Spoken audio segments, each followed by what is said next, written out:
Armed Forces Special Powers Act, Section 5, Rule 4.A. Any commissioned officer, Ji Janab. Warrant officer, Ji Janab. Non-commissioned officer, Ji Janab. Or any other person of equivalent rank of the armed forces may in a disturbed area if he is of the opinion that it is necessary to do so for the maintenance of public order.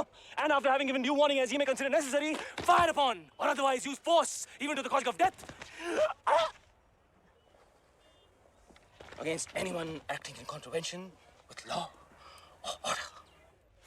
Law and order.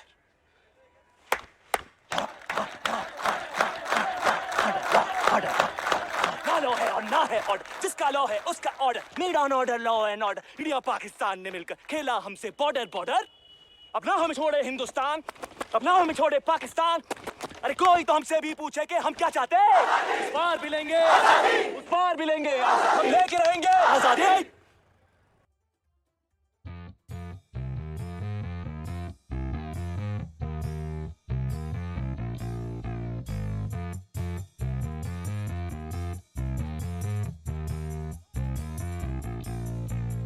चले ही चले ही चले दिए से चले रहे सारी जिंदगी. ओ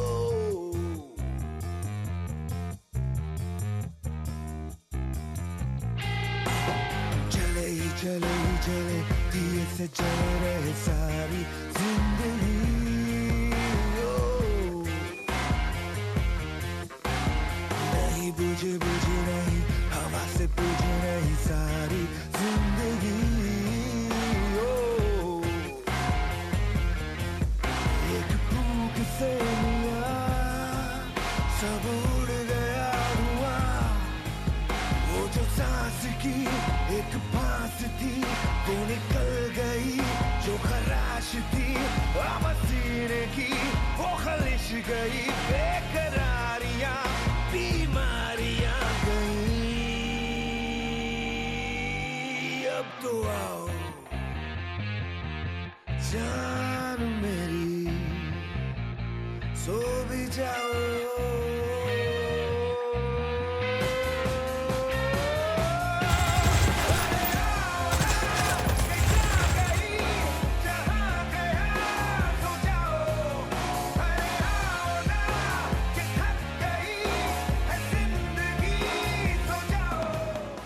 Hey guys, I know it's been a while, but I'm back at it again, and this time I'll be reviewing this movie called Haider.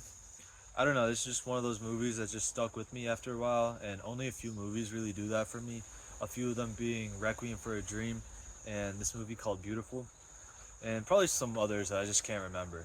This movie got banned in both India and Pakistan, so you know this is going to be a really controversial movie. This movie is adapted from Shakespeare's Hamlet, but set during the Kashmir conflict, which I don't know why, but it fits really well with the narrative. The film is adapted by Vishal Bhardwaj, who apparently makes a lot of Shakespeare adaptations through Bollywood, and they're all really highly rated, so I'll definitely give those a watch as well. I never really liked Shakespeare's works. I often find them boring, overly dramatic, or just depressing as hell. But man, I think I was watching the wrong adaptations or something, because this movie was just so damn good. But yeah, this movie follows Haider, who comes home to find his old house in ruins and his mom having fun with his uncle while he tries everything he can to try and find out what happened to his dad. Apparently in Kashmir there's like a lot of people that just go missing after being taken to these concentration camps, and so Haider goes looking everywhere in hopes of finding his father, like the river of Jhelum, where people are often executed and tossed in. Actually, I think I'm gonna go into like what exactly was going on in the backdrop of this movie. So, in the 1990s, where this movie is set, Kashmir was experiencing a violent insurgency. Many locals wanted independence, and the Indian military responded with heavy crackdowns like curfews, raids, disappearances, and alleged human rights abuses. During that time, paranoia was everywhere. People didn't know who to trust. Neighbors could be informants. Soldiers could show up at any moment. And even being suspected of helping a militant could get you arrested and make you disappear. Entire towns lived under surveillance, and fear became a part of everyday life. You never knew if someone you loved would actually come home that night. Now let's go back to the story. So Haider eventually finds a man named Rudar, played by Irfan Khan, Man, I miss that guy. May you rest in peace. But he tells him what happened to his dad and that it was his own brother that killed him to be with his wife.